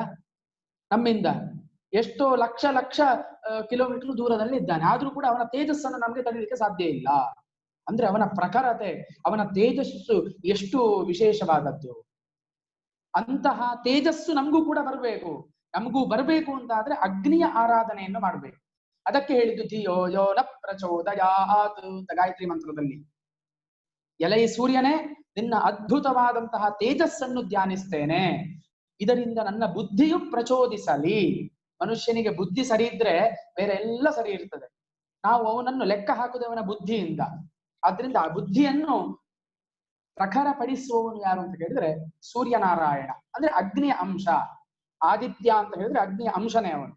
ಯಾಕೆ? ಬಿಸಿ, ಅವನ ತಾಪ. ಅಗ್ನಿಯ ಗುಣ ಏನು? ತಾಪ, ಬಿಸಿ ಅಂತ ಹೇಳುವಂಥದ್ದು. ಅದು ಸೂರ್ಯನಲ್ಲಿದ್ದ ಕಾರಣ ಅವನನ್ನು ಕೂಡ ಅಗ್ನಿ ಎಂಬುದಾಗಿ ನಾವು ಸಂಬೋಧಿಸ್ತೇವೆ. ಹಾಗಿರುವಾಗ ಇಂತಹ ಅಗ್ನಿಯ ಜನ್ಮದ ವಿಚಾರವಾಗಿ ವೇದದಲ್ಲಿ ಬಹಳ ಸುಂದರವಾಗಿ ಹೇಳ್ತಾರೆ. ಇನ್ನೊಂದು, ನಾವು ಹಿಂದಿನ ಒಂದು ಪ್ರಾಚೀನತೆಯನ್ನು ನೋಡಿದಾಗ್ಲೂ ಕೂಡ ನೋಡಿ, ಹಿಂದಿನ ಜನರೆಲ್ಲರೂ ಕೂಡ, ಕಾಡು ಜನರು, ಅವರು ಆಹಾರವನ್ನು ಸ್ವೀಕಾರ ಮಾಡುವಾಗ ಹಸಿಯ ಪದಾರ್ಥಗಳನ್ನೇ ತಿಂತಾ ಇದ್ರು. ಇದರಿಂದ ಅವರಿಗೆ ಯಾವುದೇ ಸಂತೋಷ ಆಗಲಿಲ್ಲ. ಅವರು ಬೆಂಕಿಯನ್ನು ಕಲ್ಲುಗಳನ್ನು ಸೇರಿಸಿ ಬೆಂಕಿಯ ಉತ್ಪಾದನೆಯನ್ನು ಮಾಡಿ ತಾವು ತಿನ್ನುವಂತಹ ಪದಾರ್ಥಗಳನ್ನು ಬೇಯಿಸಿ ತಿನ್ಲಿಕ್ಕೆ ಶುರು ಮಾಡಿದರು. ಬೇಯಿಸಿ ತಿನ್ಲಿಕ್ಕೆ ಶುರು ಮಾಡಿದಾಗ ಅದರಲ್ಲಿ ಅವರಿಗೆ ಒಂದು ವಿಶೇಷವಾದಂತಹ ರುಚಿ ಕಂಡಿತು. ಇಲ್ಲದಿದ್ದರೆ ನಾವು ಕೂಡ ಈಗ ಪ್ರತಿ ಒಂದು ಚಹಾ ಕಾಫಿ ಇತ್ಯಾದಿಗಳನ್ನು ಮಾಡುವಾಗಲೂ ಕೂಡ ಅಗ್ನಿಯ ಒಂದು ಸಹಾಯ ಇಲ್ಲದೆ ಮಾಡ್ಲಿಕ್ಕೆ ಆಗ್ತದಾ? ಏನು ಮಾಡ್ಲಿಕ್ಕೆ ಸಾಧ್ಯ ಇಲ್ಲ. ನಾವು ಹಸಿ ತಿನ್ಬೇಕು, ಅದು ತಿನ್ಲಿಕ್ಕೆ ಆಗ್ತದ? ಸಾಧ್ಯವೇ ಇಲ್ಲ. ಹಾಗೆ ಆ ಅಗ್ನಿಗೆ ಮತ್ತೆ ಮನುಷ್ಯನಿಗೆ ಇರುವಂತಹ ಸಂಬಂಧ ನೋಡಿ. ಒಂದೊಂದು ಹೆಜ್ಜೆಯಲ್ಲಿಯೂ ಕೂಡ ದೇವರ ಪೂಜೆಯನ್ನು ಮಾಡುವಾಗ ಮೊದಲಿಗೆ ಹಚ್ಚುತ್ತೆ ನಾವು ದೀಪ ಹಚ್ಚದೆ ಯಾರು ಯಾವ ಕೆಲಸವನ್ನು ಶುರು ಮಾಡುವುದಿಲ್ಲ. ಅಂದ್ರೆ ಯಾವಾಗಲೂ ಕೂಡ ಅಗ್ನಿಯು ಮನೆಯಲ್ಲಿ ಉರಿತಾ ಇರಬೇಕು ಅಂತ ಅರ್ಥ. ನಾನು ನಿನ್ನೆ ಹೇಳಿದೆ, ಅಗ್ನಿಗೆ ಮನೆಯನ್ನು ಬೆಳಗುವಂತಹ ಶಕ್ತಿ ಉಂಟು, ಮನೆಯನ್ನು ಸುಡುವಂತಹ ಶಕ್ತಿಯು ಕೂಡ ಉಂಟು. ಆದ್ರೆ ಆ ಮನೆಯನ್ನು ಬೆಳಗಿಸುವಂತಹ ದೃಷ್ಟಿಯಲ್ಲಿ ನಾವು ಧ್ಯಾನ ತತ್ಪರರಾಗಬೇಕು. ಅದಕ್ಕೆ ಜ್ಞಾನವನ್ನು ಕೂಡ ಜ್ಯೋತಿ ಸ್ವರೂಪ ಅಂತ ಹೇಳ್ತಾರೆ. ಜ್ಞಾನ ಅಂತ ಹೇಳುವಂಥದ್ದು ಅಗ್ನಿ ಜ್ಯೋತಿ ಸ್ವರೂಪ. ಹುಟ್ಟಿದಬ್ಬದಲ್ಲಿ ಯಾಕೆ ನಾವು ಆರತಿಯನ್ನು ಮಾಡ್ತೇವೆ? ಅಲ್ಲಿಯೂ ಕೂಡ ನೋಡಿ, ಆರತಿ ಮಾಡುವಾಗಲೂ ಕೂಡ ನಮಗೆ ಅಗ್ನಿ ಬೇಕು. ಅಗ್ನಿಯನ್ನೇ ತೋರಿಸ್ತೇವೆ. ಅಂದ್ರೆ ಆ ಮಗುವಿನ ಜೀವನ ಅದರ ಹಾಗೆ ಬೆಳಗಲಿ, ಜ್ಯೋತಿಯ ದೀಪದ ಹಾಗೆ ಬೆಳಗ್ಲಿ, ಅಗ್ನಿಯ ಹಾಗೆ ಬೆಳಗ್ಲಿ ಎಂಬಂತಹ ಉದ್ದೇಶ. ಮತ್ತೆ ಒಂದು ಜ್ಯೋತಿಯಿಂದ ಎಷ್ಟೋ ಸಾವಿರಾರು ಜ್ಯೋತಿಗಳನ್ನು ಬೆಳಗಿಸ್ಲಿಕ್ಕೆ ಆಗ್ತದೆ. ಹೀಗೆ ಅಗ್ನಿಯ ಬಗ್ಗೆ ತುಂಬಾ ಚೆನ್ನಾಗಿ ಹೇಳಿದ್ದುಂಟು. ಈ ಅಗ್ನಿಗೆ 3 ವಿಧವಾದಂತಹ ಜನ್ಮಗಳು ಅಂತ ಹೇಳ್ತಾರೆ. ತ್ರೀಡಿಜಾನ ಪರಿಭೂಷಂತ್ಯಸ್ಯ ಸಮುದ್ರ ಏಕಂ ದಿವ್ಯೇಕಮಪ್ಸು ಅಂತ ಹೇಳಿ. ಈ ಅಗ್ನಿದೇವನಿಗೆ 3 ವಿಧವಾದಂತಹ ಜನ್ಮಗಳು. ಒಂದು ಸಮುದ್ರ ಏಕಂ, ನಾನೀಗ ಹೇಳಿದೆ, ಸಮುದ್ರದಲ್ಲಿ ಬಡವಾನಲ ರೂಪದಲ್ಲಿ ಇದು ಬಂತು. ಯಾವುದು? ಒಂದಷ್ಟು ವರ್ಷಗಳ ಹಿಂದೆ ಸುನಾಮಿ ಅಂತ ಹೇಳುವಂಥದ್ದು ಬಂತು. ನಮ್ಗೆಲ್ಲರೂ ಕೂಡ ಗೊತ್ತುಂಟು. ಸುನಾಮಿ ಹೇಗೆ ಬಂದದ್ದು? ಈ ಅಗ್ನಿಯ ಪ್ರಖರತೆ ಹೆಚ್ಚಾಗಿ ನೀರಿಗೆ ಅದನ್ನು ತಡೆದುಕೊಳ್ಳುವಂತಹ ಶಕ್ತಿ ಇಲ್ಲದೆ ನೋಡಿ, ಆ ನೀರಿನ ರಭಸವಂತೂ ಎಷ್ಟೋ ಸಾವಿರ ಜನ ಮರಣವನ್ನು ಹೊಂದಿದ್ರು. ಇನ್ನು ಸುಮ್ಮನೆ ಒಂದೇ ರೀತಿಯಲ್ಲಿ ತನ್ನ ಅಲೆಗಳನ್ನು ಹರಿತಾ ಇರುವಂತಹ ಸಮುದ್ರ ಒಂದೇ ಸರ್ತಿಯಾಗಿ ಅಷ್ಟು ಉರಿಬೇಕು ಅಂತಾದ್ರೆ, ಅಷ್ಟು ಮೇಲೆ ಬರ್ಬೇಕು ಅಂತ ಆದ್ರೆ ಅದಕ್ಕೆ ಕಾರಣ ಅಗ್ನಿಯ ಪ್ರಭಾವ. ಸಮುದ್ರದಲ್ಲಿ ಅಗ್ನಿ ಇದು ಉಂಟು ಅಂತ ಹೇಳುವುದಕ್ಕೆ ನಮ್ಗೆ ಈ ವೇದ ಮಂತ್ರವೇ ಪ್ರಮಾಣ. ದ್ಯುಲೋಕ ಅಂತ ಹೇಳಿದ್ರೆ ಆದಿತ್ಯನ ಲೋಕ ಅಂತ ಅರ್ಥ. ಅಲ್ಲಿಯೂ ಕೂಡ ಅಗ್ನಿಯು ಆದಿತ್ಯನ ರೂಪದಲ್ಲಿದ್ದಾನೆ. ದಿವ್ಯೇಕಂ ಅಪ್ಸು, ಅಂತರಿಕ್ಷದಲ್ಲಿ ಮಿಂಚು ಅಂತ ಏನ್ ನಾವು ಕಾಣ್ತೇವೆ, ಆ ಮಿಂಚು ಕೂಡ ಅಗ್ನಿಯ ಸ್ವರೂಪ. ಆ ಮಿಂಚು ಬಡಿದು ತೆಂಗಿನ ಮರ ಸುಟ್ಟೋಯ್ತು ಅಂತ ನಾವು ಹೇಳ್ತೇವೆ, ಅಥವಾ ನಮ್ಮ ಮನೆಗೆ ಮಿಂಚು ಹೊಡೀತು ಅಂತ ಹೇಳ್ತೇವೆ ನಾವು. ಏನು ಸುಡ್ತದೆ. ಆ ಸುಡುವಂತಹ ಒಂದು ಶಕ್ತಿ ಇರುವಂತದ್ದು ಆ ಗುಣ ಅಂತ ಹೇಳುವಂತದ್ದು ಅಗ್ನಿಯದ್ದು. ಹೀಗೆ ಈ ಅಗ್ನಿಗೆ 3 ವಿಧವಾದಂತಹ ಜನ್ಮಗಳನ್ನು ವೇದಗಳಲ್ಲಿ ತುಂಬಾ ವಿಸ್ತಾರವಾದಂತಹ ರೀತಿಯಲ್ಲಿ ಹೇಳಿದ್ದನ್ನು ಕಾಣಬಹುದು. ಈಗ ನಾವು ಹೋಮ ಹವನ ಇತ್ಯಾದಿಗಳನ್ನೆಲ್ಲ ನಾವು ಮಾಡ್ತೇವೆ. ಎಲ್ಲದರಲ್ಲಿಯೂ ಕೂಡ ಅಗ್ನಿಯನ್ನು ಎದುರಿಟ್ಟೇ ಮಾಡುವಂಥದ್ದು. ಆ ಒಂದು ಸಂಸ್ಕಾರ ನೋಡಿ, ನಮ್ಮ ಪೂರ್ವಜರು ಮಾಡ್ತಾ ಇದ್ದಂತಹ ಆ ಸಂಸ್ಕಾರ ಈಗ ನಾವು ಮೂರ್ತಿ ಆರಾಧನೆ ಪೂಜೆಯನ್ನು ಮಾಡ್ತಾ ಇದ್ರು ಕೂಡ ಅಗ್ನಿಯ ಆರಾಧನೆಯನ್ನು ನಾವು ಬಿಡ್ಲಿಲ್ಲ. ಷೋಡಶ ಸಂಸ್ಕಾರಗಳನ್ನು ಮಾಡ್ತೇವೆ. ಗರ್ಭಾಧಾನ, ಪುಂಸವನ, ಸೀಮಂತ, ಉಪನಯನ, ವಿವಾಹ, ಈ ಎಲ್ಲದರಲ್ಲಿಯೂ ಕೂಡ ನಾವು ಅಗ್ನಿಯನ್ನು ಹೋಮವನ್ನು ಮಾಡುವುದರ ಮೂಲಕವಾಗಿ, ಅದಕ್ಕೆ ಹೇಳ್ತೇವಲ್ಲ ಅಗ್ನಿ ಸಾಕ್ಷಿಯಾಗಿ ವಿವಾಹ ಆದ್ವೆ ಅಂತ ಹೇಳ್ತೇವೆ. ಯಾರಾದ್ರೂ ಪೃಥ್ವಿಯ ಸಾಕ್ಷಿಯಾಗಿ ಅಥವಾ ಜಲದ ಸಾಕ್ಷಿಯಾಗಿ ವಿವಾಹ ಆದ್ವೆ ಅಂತ ನಾವು ಹೇಳುದಿಲ್ಲ. ಅಗ್ನಿ ಸಾಕ್ಷಿಯಾಗಿ ವಿವಾಹ ಆದದ್ದು ಅಂತ ನಾವು ಉಪಯೋಗಿಸ್ತೇವೆ. ಯಾಕೆ ಅಂತ ಕೇಳಿದರೆ, ಒಬ್ಬ ಸ್ತ್ರೀಗೆ ಮನುಷ್ಯನು ಪತಿಯಾಗಿ ಬರುವ ಮೊದಲಿಗೆ 3 ಜನ ದೇವತೆಗಳು ಆ ಸ್ತ್ರೀಗೆ ಪತಿ ರೂಪದಲ್ಲಿ ಇರ್ತಾರಂತೆ. ಯಾರು ಅಂತ ಕೇಳಿದ್ರೆ, ಸೋಮ ಪ್ರಥಮೋ ವಿವಿಧೆ ಗಂಧರ್ವೋ ವಿವಿಧ ಉತ್ತರ ತೃತೀಯೋ ಅಗ್ನಿಷ್ಟೇ ಪತಿ ತುರೀಯಸ್ತೆ ಮನುಷ್ಯಜಾ ಅಂತ ವೇದ ಪ್ರಮಾಣ ಉಂಟು ನೋಡಿ. ಮೊದ್ಲಿಗೆ ಸೋಮ ಅಂತ ಹೇಳುವಂತಹ ಒಬ್ಬ ದೇವತೆ ಸ್ತ್ರೀಗೆ ಪತಿಯ ರೂಪದಲ್ಲಿರ್ತಾನೆ. ಅವನೇನು ಮಾಡ್ತಾನೆ, ಒಂದಷ್ಟು ಆ ಸ್ತ್ರೀಯ ಶರೀರದಲ್ಲಿ ಆಗಬೇಕಾದಂತಹ ಸಂಸ್ಕಾರಗಳನ್ನು ಮಾಡಿ ಗಂಧರ್ವನಿಗೆ ಕೊಡ್ತಾನೆ. ಸೋಮ ಪ್ರಥಮೋ ವಿವಿಧೆ ಗಂಧರ್ವೋ ವಿವಿಧ ಉತ್ತರ. ಗಂಧರ್ವ ಏನ್ ಮಾಡ್ತಾನೆ, ಇನ್ನೊಂದಷ್ಟು ಸಂಸ್ಕಾರಗಳನ್ನು ಮಾಡಿ ಅಗ್ನಿಯ ಕೈಯಲ್ಲಿ ಕೊಡ್ತಾನೆ ಆ ಸ್ತ್ರೀಯನ್ನು. ತೃತೀಯೋ ಅಗ್ನಿಷ್ಟೇ ಪತಿ, ಮೂರನೆಯದಾಗಿ ಅಗ್ನಿ ಏನು ಮಾಡ್ತಾನೆ, ಆ ವಿವಾಹದ ಮದುವೆಯ ಮಂಟಪದಲ್ಲಿ ಆ ಸ್ತ್ರೀಯನ್ನು ಮನುಷ್ಯ ಯಾರು ವಿವಾಹ ಆಗ್ತಾ ಇದ್ದಾನೆ ವರ, ಅವನ ಕೈಗೆ ಕೊಡ್ತಾನೆ. ಅದಕ್ಕೋಸ್ಕರವಾಗಿ ಅಗ್ನಿ ಸಾಕ್ಷಿಯಾಗಿ ವಿವಾಹ ಅಂತ ಹೇಳುವಂಥದ್ದು. ಯಾಕೆ ಈ 3 ಜನ ದೇವತೆಗಳು ಬೇಕು ಅಂತ ಪ್ರಶ್ನೆ ಬರ್ತದೆ ನಮ್ಗೆ. ಒಂದು ಸ್ತ್ರೀಯ ಶರೀರದಲ್ಲಿರುವಂತಹ ಕಶ್ಮಲಗಳೆಲ್ಲ ಪರಿಹಾರ ಆಗಿ ಅವಳಿಗೆ ಸಂತಾನದ ಒಂದು ಯೋಗ್ಯತೆ ಬರಬೇಕು ಅಂತ ಆದ್ರೆ ಈ ದೇವತೆಗಳು ಅಷ್ಟು ಸಂಸ್ಕಾರಗಳನ್ನು ಶರೀರದ ಒಳಗಿಂದ ಮಾಡಬೇಕು. ಆಗ ಮಾತ್ರ ಅವಳಿಗೆ ತಾಯಿಯಾಗುವಂತಹ ಯೋಗ್ಯತೆ ಪ್ರಾಪ್ತಿಯಾಗ್ತದೆ. ಅದಕ್ಕೋಸ್ಕರವಾಗಿ ಮನುಷ್ಯನ ಮೊದಲಿಗೆ ಈ 3 ಜನ ಕಥೆಗಳಿರ್ತವೆ. ಅದಕ್ಕೆ ನೋಡಿ, ಈಗ ಒಂದು ಮನೆಯನ್ನು ಕಟ್ಟುವಾಗ ಮೊದಲಿಗೆ ಮನೆಯನ್ನು ಕಟ್ಟುವಂತಹ ಗೋಡೆ ಇತ್ಯಾದಿಗಳು ಕಟ್ಟುವಂತಹ ಮೇಸ್ತ್ರಿ ಬರ್ತಾನೆ, ಅವನ ಕೆಲಸವನ್ನು ಮುಗಿಸ್ತಾನೆ. ಮತ್ತೆ ಕಾರ್ಪೆಂಟರ್ ಬರ್ತಾನೆ, ಅವನ ಕೆಲಸವನ್ನು ಮುಗಿಸ್ತಾನೆ ಹೋಗ್ತಾನೆ. ಮತ್ತೆ ಪೇಂಟರ್ ಬರ್ತಾನೆ, ಪೇಂಟರ್ ಬಂದು ಅವನ ಕೆಲಸವನ್ನು ಮುಗಿಸಿ ಹೋಗ್ತಾನೆ. ಹೀಗೆ ಇವರೆಲ್ಲ ಬಂದದ್ರಿಂದಾಗಿ ಅವರವರ ಕೆಲಸವನ್ನು ಮಾಡಿದ್ರಿಂದಾಗಿ ಸುಸಜ್ಜಿತವಾದಂತಹ ಮನೆ ನಿರ್ಮಾಣ ಆಗ್ತದೆ. ಹಾಗೆಯೇ ಈ ದೇವತೆಗಳೆಲ್ಲ ಸ್ತ್ರೀಯ ಶರೀರದಲ್ಲಿ ಸಂತಾನ ಉತ್ಪತ್ತಿಗೆ ಬೇಕಾದಂತಹ ಎಲ್ಲ ಸಂಸ್ಕಾರಗಳನ್ನು ಮಾಡಿ ಕೊನೆಗೆ ಮನುಷ್ಯನಿಗೆ ಕೊಡುವುದರಿಂದ ಅವಳು ಒಬ್ಬಳು ಉತ್ತಮವಾದಂತಹ ಸಂಸ್ಕಾರಯುತಳಾದಂತಹ ಸ್ತ್ರೀ ಆಗ್ಲಿಕ್ಕೆ ಆಗ್ತದೆ ಎಂಬುದಾಗಿ ವೇದವು ನಮ್ಗೆ ಇನ್ನೂ ಚೆನ್ನಾಗಿ ವರ್ಣಿಸ್ತಾ ಉಂಟು. ವೇದದಲ್ಲಿ ಋಗ್ವೇದದಲ್ಲಿ ಒಂದು ಸೂರ್ಯ ಸೂಕ್ತ ಅಂತ ಉಂಟು. ಸೂರ್ಯ ಸೂಕ್ತ ಅಂತ ಹೇಳಿದ್ರೆ ಮದುವೆಯ ವಿಷಯವಾಗಿ ಇರುವಂತಹ ಒಂದು ಸೂಕ್ತ. ಈಗಲೂ ಕೂಡ ಮದುವೆ ಆಗುವಾಗ ಪುರೋಹಿತರು ಅದರಲ್ಲಿರುವಂತಹ ಮಂತ್ರಗಳನ್ನು ಪಠಿಸ್ತಾರೆ. ಬಹಳ ಅರ್ಥಪೂರ್ಣವಾಗಿದೆ. ಅದರ ಅರ್ಥಗಳನ್ನು ನಾವು ನೋಡುವಾಗ ಮೈ ನಮಗೆ ರೋಮಾಂಚನ ಆಗ್ತದೆ. ವಿವಾಹದ ಒಂದು ಉದ್ದೇಶ ಏನು, ಅದರ ಪಾವಿತ್ರ್ಯತೆ ಏನು, ಎಲ್ಲವನ್ನು ಕೂಡ ಅದರಲ್ಲಿ ಬರುವಂತಹ ಮಂತ್ರಗಳಲ್ಲಿ ಬಹಳ ವಿಸ್ತಾರವಾಗಿ ವಿವರಿಸಿದ್ದಾರೆ. ಇರ್ಲಿ, ಅಂದ್ರೆ ನಾನು ನಮ್ಮ ದೇಹದಲ್ಲಿಯೂ ಕೂಡ ಅಗ್ನಿಯಿಂದ ಆಗುವಂತಹ ಸಂಸ್ಕಾರದ ಬಗ್ಗೆ ಈಗ ಹೇಳಿದೆ. ಈಗ ಹೋಮ ಹವನಗಳಲ್ಲಿ ಎಲ್ಲದರಲ್ಲಿ ಕೂಡ ಅಗ್ನಿಯನ್ನು ನಾವು ಎದುರಿಟ್ಟುಕೊಂಡು ಅಗ್ನಿ ಆರಾಧನೆಯನ್ನು ಮಾಡ್ತೇವೆ. ಅಗ್ನಿ ಅಂತ ಹೇಳಿದ್ರೆ ಸುಲಭದಲ್ಲಿ ನಿಮ್ಗೆ ಹೇಳ್ಬೇಕು ಅಂತಾದ್ರೆ ಈ ದೇವತೆಗಳಿಗೆಲ್ಲ ಪೋಸ್ಟ್ ಮ್ಯಾನ್ ಇದ್ದ ಹಾಗೆ. ಈ ಪೋಸ್ಟ್ ಮ್ಯಾನ್ ಏನ್ ಮಾಡ್ತಾನೆ ನೋಡಿ, ನಾವು ಅಡ್ರೆಸ್ ಅನ್ನು ಬರೆದು ಪೋಸ್ಟ್ ಡಬ್ಬಿಗೆ ಹಾಕ್ತೇವೆ. ಪೋಸ್ಟ್ ಮ್ಯಾನ್ ಅವನು ಆ ಅಡ್ರೆಸ್ ಅನ್ನು ನೋಡಿ ಅದನ್ನು ಸರಿಯಾಗಿ ಆಯಾಯ ಅಡ್ರೆಸ್ಸಿಗೆ ಆ ಪತ್ರಗಳನ್ನು ಕೊಂಡೋಗಿ ತಲುಪಿಸ್ತಾನೆ. ಅದೇ ರೀತಿಯಾಗಿ ನಾವು ಮಂತ್ರ ಮೂಲಕವಾಗಿ ಅಗ್ನಿಗೆ ಏನು ಸ್ವಾಹ ಅಂತ ಆಹುತಿಯನ್ನು ಹಾಕ್ತೇವೆ, ಯಾವ ದೇವತೆಯ ಹೆಸರನ್ನು ಇಟ್ಟುಕೊಂಡು ಹಾಕ್ತೇವೆ, ಅಗ್ನಿ ಆ ಆಹುತಿಯನ್ನು ಆಯಾಯ ದೇವತೆಗಳಿಗೆ ಹೋಗಿ ಕೊಂಡೋಗಿ ಕೊಡ್ತಾನೆ. ಅದಕ್ಕೆ ಅಗ್ನಿಗೆ ಪೋಸ್ಟ್ ಮ್ಯಾನ್ ಅಂತ ಹೇಳುದು ನಮ್ಮ ಭಾಷೆಯಲ್ಲಿ. ಅಗ್ನಿಂ ದೂತಂ ವೃಣೀಮಹೇ ಅಂತ ಉಂಟು ವೇದದಲ್ಲಿ. ಅಗ್ನಿ ಅಂತ ಹೇಳಿದ್ರೆ ದೂತ. ನಾವು ಕೊಡುವಂತಹ ಹವಿಸ್ಸನ್ನು ಅಂದ್ರೆ ಆಹುತಿಯನ್ನು ಹೋಮ ಮಾಡುವಾಗ ನಾವು ಸ್ವಾಹ ಅಂತ ಹಾಕ್ತೇವಲ್ಲ, ಆ ಎಲ್ಲ ಆಹುತಿಯನ್ನು ಬೇರೆ ಬೇರೆ ದೇವತೆಗಳಿಗೆ, ಇಂದ್ರನಿಗೆ ಇರ್ಬೋದು, ನಾವು ಯಾವ ಮಂತ್ರ ಹೇಳಿಕೊಂಡು ಹಾಕ್ತೇವೆ ಅವರಿಗೆ, ಗಣಪತಿಗೆ ಇರ್ಬೋದು ಅಥವಾ ವರುಣನಿಗೆ ಇರ್ಬೋದು, ಸೂರ್ಯನಿಗೆ ಇರ್ಬೋದು, ಆ ಆಹುತಿಯನ್ನು ಕೊಂಡೋಗಿ ಅಗ್ನಿ ಕೊಡುತ್ತಾನೆ.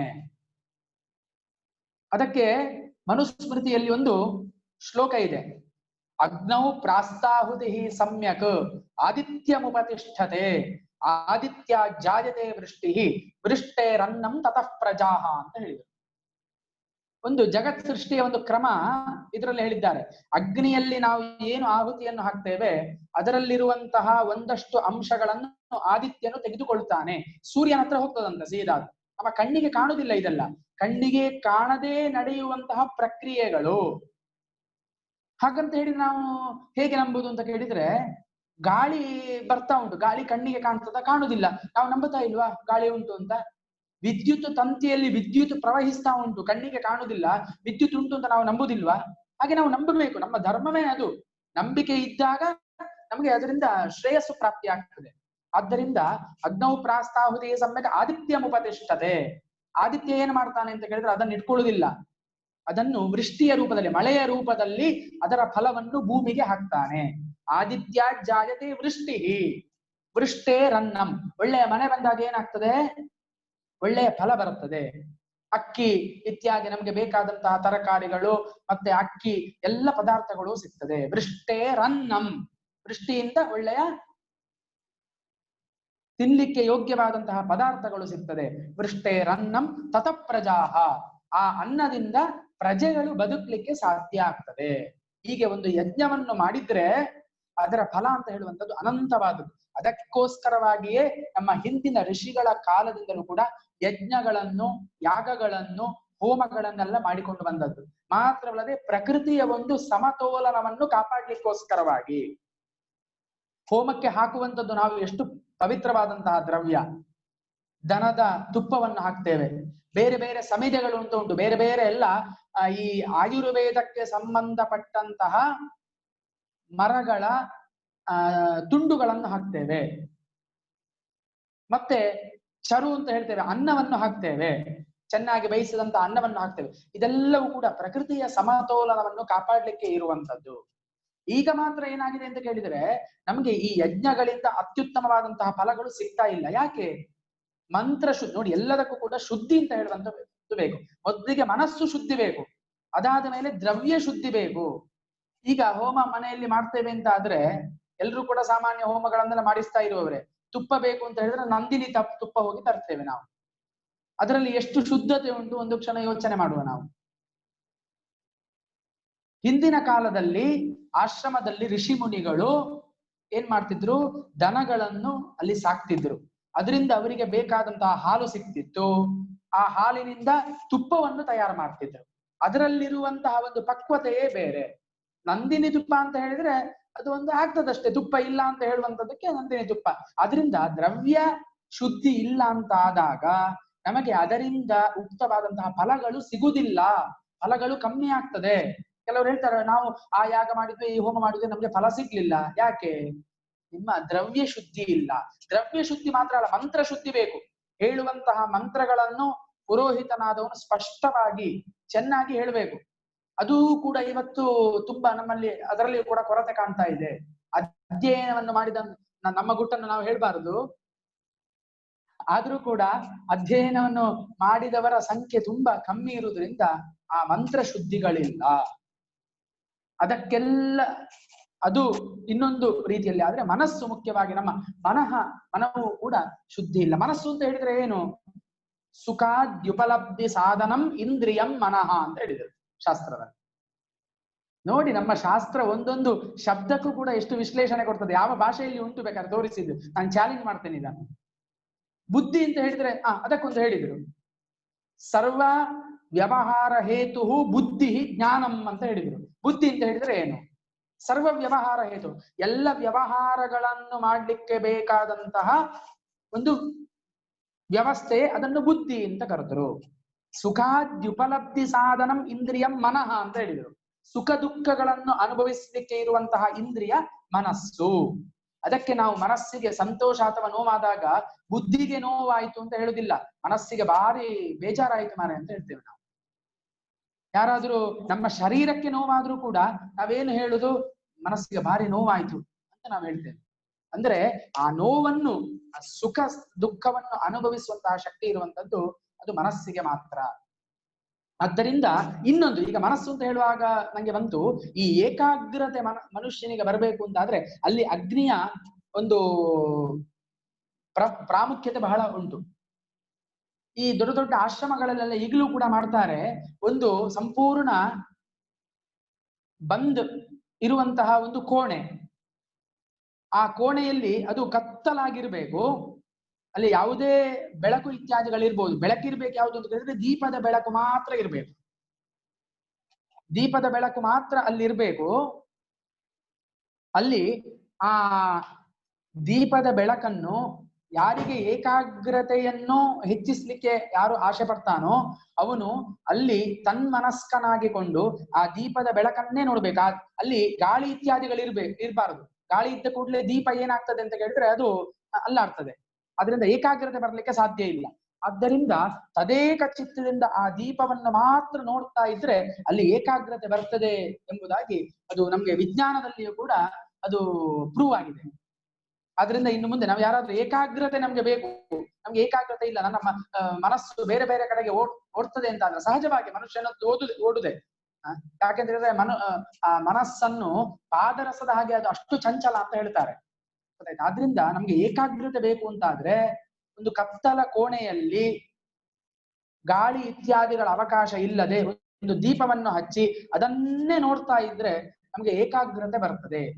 ಇದೊಂದು ನಾವು ಅದನ್ನು ನಮ್ಮ ಜೀವನದಲ್ಲಿ ಅದನ್ನು ನಾವು ಬೇಕಾದ್ರೆ ಮಾಡಿಕೊಳ್ಬಹುದು, ಅದನ್ನು ತಿಳಿದುಕೊಳ್ಬಹುದು. ಆ ರೀತಿಯಾಗಿ ಮಾಡಿದಾಗ ನಮ್ಗೆ ಏಕಾಗ್ರತೆ ಬರ್ತದೆ. ಒಂದಷ್ಟು ದಿವಸ ಸಾಧನೆ ಮಾಡ್ಬೇಕಾಗ್ಬೋದು, ಆದ್ರೆ ಏಕಾಗ್ರತೆ ಬರ್ಲಿಕ್ಕೆ ಇದೊಂದು ನಮಗೆ ಸಾಧನ ಅಂತ ನಮ್ಮ ಹಿರಿಯರು ನಮ್ಗೆ ಉಪದೇಶ ಮಾಡಿದ್ದಾರೆ. ಅಂದ್ರೆ ಆ ದೀಪದಿಂದ ಏಕಾಗ್ರತೆಯು ಕೂಡ ನಮಗೆ ಪ್ರಾಪ್ತಿ ಆಗ್ತದೆ. ಈಗ ಹೋಮ ಯಾಗಗಳ ಬಗ್ಗೆ ನಾನು ಮಾತಾಡ್ತಾ ಇದ್ದೆ. ಹಾಗಿರುವಾಗ ಅಗ್ನಿ ಅಂತ ಹೇಳುವವನು ದೂತ, ದೇವತೆಗಳಿಗೆ ಆ ಹವಿಸ್ಸನ್ನೆಲ್ಲ ಕೊಂಡು ಹೋಗಿ ಕೊಡುವವರು. ಒಂದು ಕತೆ ಬರ್ತದೆ, ಋಗ್ವೇದದಲ್ಲಿಯೂ ಉಂಟು, ಯಜುರ್ವೇದದಲ್ಲಿಯೂ ಇದೆ. ಈ ಅಗ್ನಿಗೆ ಕೆಲಸ ಏನು ಅಂತ ಕೇಳಿದ್ರೆ ದೇವತೆಗಳಿಗೆ ಎಲ್ಲ ಹವಿಸ್ಸನ್ನು ಕೊಂಡೋಗಿ ಕೊಡುವಂಥದ್ದು. ಒಂದು ಸರ್ತಿ ಈ ಅಗ್ನಿಯ 3 ಜನ ಅಣ್ಣ ತಮ್ಮಂದಿರಿದ್ರಂತೆ. ಭೂಪತಿ, ಭುವನಪತಿ, ಭೂತಾನಾಂ ಪತಿ ಅಂತ ಅವರ 3 ಹೆಸರು. ಈ 3ರಿಗೆ ಕೆಲಸ ಏನು ಅಂತ ಕೇಳಿದ್ರೆ ಇದೆ ಹವಿರ್ವಹನ ಕರ್ಮ. ಇವರೆಲ್ಲ ಹೋಗಿ ದೇವತೆಗಳಿಗೆ ಕೊಡ್ತಾರೆ. ಇವರಿಗೆ ಏನಿಲ್ಲ, ಇವರು 3 ಕೂಡ ಮರಣವನ್ನು ಹೊಂದಿದ್ರು ಈ ಕೆಲಸವನ್ನು ಮಾಡಿ. ಇವರ ಹೊಟ್ಟೆಗೆ ಏನಾದ್ರೂ ಬೇಕಲ್ಲ, ಕೊಂಡೋಗಿ ಕೊಡುವುದೇ ಆಯ್ತು, ಇವರಿಗೆ ಏನಿಲ್ಲ. 3 ಕೂಡ ಇವರು ಮರಣವನ್ನು ಹೊಂದಿದ್ರು. ಆಗ ಏನಾಗ್ತದೆ ಅಂತ ಕೇಳಿದ್ರೆ ಅಗ್ನಿಯು ಹೆದರ್ತಾನೆ. ಕೊನೆಯ ಅಗ್ನಿ ಅವನು ಹೆದರಿ ನೀರಿನ ಒಳಗೆ ಹೋಗಿ ಕೂತ್ಕೊಳ್ತಾನಂತೆ. ನೀರಿನ ಒಳಗೆ ಹೋಗಿ ಕೂತ್ಕೊಳ್ತಾನೆ. ದೇವತೆಗಳೆಲ್ಲ ಬಂದು ಹುಡುಕ್ಲಿಕ್ಕೆ ಶುರು ಮಾಡ್ತಾರೆ. ದೇವತೆಗಳಿಗೆ ಆಹಾರ ಇಲ್ಲ, ಅಗ್ನಿ ಇಲ್ಲದೆ ಬೇರೆ ಯಾರೂ ಕೂಡ ಏನು ಮಾಡ್ಲಿಕ್ಕೆ ಸಾಧ್ಯ ಇಲ್ಲ. ಅಗ್ನಿಯೇ ಕೊಂಡೋಗಿ ಕೊಡ್ಬೇಕಾ? ಭಗವಂತ ಆ ಕೆಲಸವನ್ನು ಕೊಟ್ಟದ್ದು ಅಗ್ನಿಗೆ, ಆ ಕೆಲಸವನ್ನು ಅವನೇ ಮಾಡ್ಬೇಕು. ಆದ್ರಿಂದ ಎಲ್ಲ ಪ್ರಕ್ಷುಬ್ಧರಾಗ್ತಾರೆ. ದೇವತೆಗಳೆಲ್ಲ ಹುಡುಕಿಕೊಂಡು ಬರ್ತಾರೆ, ನೀರಿನ ಹತ್ರ ಎಲ್ಲ ಬರ್ತಾರೆ. ಆಗ ನೀರಿನಲ್ಲಿರುವಂತಹ ಒಂದು ಮೀನು ಬಂದು ಹೇಳ್ತದಂತೆ, ಅಗ್ನಿ ಒಳಗೆ ಅಡಗಿ ಕೂತ್ಕೊಂಡಿದ್ದಾನೆ, ಇಲ್ಲೇ ಒಳಗಿದ್ದಾನೆ ಅಂತ ಹೇಳ್ತಾರೆ. ದೇವತೆಗಳು ಅಗ್ನಿಯನ್ನು ಪ್ರಾರ್ಥನೆ ಮಾಡ್ತಾರೆ, ನೀನು ಬಂದು ಆ ಹವಿರ್ವಾಹನ ಕರ್ಮವನ್ನು ಮಾಡಬೇಕು, ನಾವೆಲ್ಲ ಪ್ರಕ್ಷುಬ್ಧರಾಗಿದ್ದೇವೆ ಅಂತ ಪ್ರಾರ್ಥನೆ ಮಾಡುವಾಗ ಅಗ್ನಿ ಮೇಲೆ ಎದ್ದು ಬಂದು ಕೆಲವು ಷರತ್ತುಗಳನ್ನು ಹೇಳ್ತಾನಂತೆ. ಈ ಯಾಗದಲ್ಲಿ ಮುಖ್ಯವಾದಂತಹ ಆಹುತಿಗಳನ್ನ ನನ್ಗೆ ಕೊಡಬೇಕು. ಇಷ್ಟವರೆಗೆ ನೀವು ನನ್ನ ಅಣ್ಣಂದಿರಿಗೆ ಅದು ಕೊಡದೆ ಅವರು ಮರಣ ಹೊಂದಿದ್ದಾರೆ, ಆದ್ರಿಂದ ನನ್ಗೆ ಕೊಡಬೇಕು. ಹಾಗೆ ಕೊಟ್ರೆ ಮಾತ್ರ ನಾನು ನನ್ನ ಕೆಲಸವನ್ನು ಮಾಡ್ತೇನೆ. ಈಗ ನಾವೆಲ್ಲ ಲೋಕದಲ್ಲಿ ಉಂಟು, ನಮ್ಮ ಕೆಲಸ ನಮ್ಮ ಹತ್ರ ಯಾರಾದ್ರೂ ಹೇಳಿದ್ರೆ ನಾವು ಕೆಲವು ಷರತ್ತುಗಳನ್ನು ವಿಧಿಸ್ತೇವೆ. ಹಾಗೆ ಅಗ್ನಿ ವಿಧಿಸ್ತಾ ಹಾಗೆ ಹೇಳಿ ಅದಾದ ನಂತರ ಅವರು ದೇವತೆಗಳೆಲ್ಲ ಆಯ್ತು ಅಂತ ಹೇಳ್ತಾರೆ. ಮತ್ತೆ ಅಗ್ನಿ ಬಂದು ತನ್ನ ಕೆಲಸವನ್ನು ಮಾಡ್ತಾನೆ ಅಂತ ಋಗ್ವೇದದಲ್ಲಿ. ಯಜುರ್ವೇದದಲ್ಲಿ ಇನ್ನೂ ಸ್ವಾರಸ್ಯವಾಗಿದೆ. ಹೀಗೆ ಅವನು ಅಗ್ನಿ ಏನ್ ಮಾಡ್ತಾನೆ, ನೀರಿನಲ್ಲಿ ಹೋಗಿ ಅವಿತುಕೊಳ್ತಾನೆ. ಮೀನು ಬಂದು ಹೇಳ್ತದೆ ಅಗ್ನಿ ದೇವತೆಗಳ ಹತ್ರ ಇಲ್ಲಿ ನೀರಿನಲ್ಲಿದ್ದಾನೆ ಅಂತ. ಚಾಡಿ ಹೇಳಿದ್ದು ಕೇಳಿ ಅಗ್ನಿಗೆ ಸಿಟ್ಟು ಬಂತಂತೆ, ಮೀನುಗಳಿಗೆ ಶಾಪ ಕೊಡ್ತಾನಂತೆ. ಮನುಷ್ಯರು ಇಷ್ಟ ಬಂದ ಹಾಗೆ ಬಲೆಯನ್ನು ಬೀಸಿ ಸಾಯಿಸಿ ತಿನ್ನು ಹಾಗೆ ಆಗ್ಲಿ ಅಂತ. ಅದಕ್ಕೆ ನೋಡಿ ಈಗ ಮೀನು ತಿನ್ನುವವರು ಕಂಡಪಟ್ಟೆ ಆಗಿದೆ. ನೋಡಿ, ಜನರು ಮೀನು ತಿನ್ಲಿಕ್ಕೆ ಏನು ಕಾರಣ ಅಂತ ಹೇಳುವುದಕ್ಕೆ ವೇದದಲ್ಲಿ ಉತ್ತರ ಉಂಟು, ಯಜುರ್ವೇದದಲ್ಲಿ. ನಾನು ಪ್ರಮಾಣ ಪೂರ್ವಕವಾಗಿ ಹೇಳ್ತಾ ಇದ್ದೇನೆ ಇದನ್ನು, ಯಾವುದು ಸುಮ್ಮನೆ ಗೊತ್ತು ಕಥೆಯನ್ನು ಹೇಳ್ತಾ ಇಲ್ಲ. ಅಗ್ನಿಗೆ ಮೀನುಗಳಿಗೆ ಅಗ್ನಿ ಶಾಪ ಕೊಡುದು, ಇಷ್ಟ ಬಂದ ಹಾಗೆ ನಿಮ್ಮನ್ನು ಮನುಷ್ಯರು ಹಿಡಿದು ತಿನ್ನುವ ಹಾಗೆ ಆಗ್ಲಿ ಅಂತ. ಅದರಿಂದ ಪ್ರಾಯಶಃ ಮೀನಿನಷ್ಟು ಬೇರೆ ಪ್ರಾಣಿಗಳನ್ನು ಯಾರು ತಿನ್ನುವುದಿಲ್ಲ.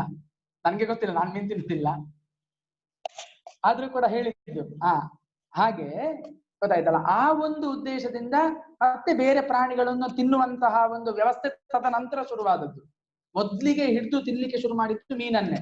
ಕಾರಣ ಅಗ್ನಿಯ ಶಾಪ. ಇದಕ್ಕೆ ವೇದದಲ್ಲಿ ನಮ್ಗೆ ಪ್ರಮಾಣ ಇದೆ. ಹಾಗೆ ಏನಾಯ್ತು ಅಂತ ಕೇಳಿದ್ರೆ, ಶಾಪವನ್ನು ಕೊಟ್ಟಾದ ಮೇಲೆ ಪುನಃ ದೇವತೆಗಳೆಲ್ಲ ಸ್ತೋತ್ರ ಮಾಡ್ತಾರೆ, ಪ್ರಾರ್ಥನೆ ಮಾಡ್ತಾರೆ.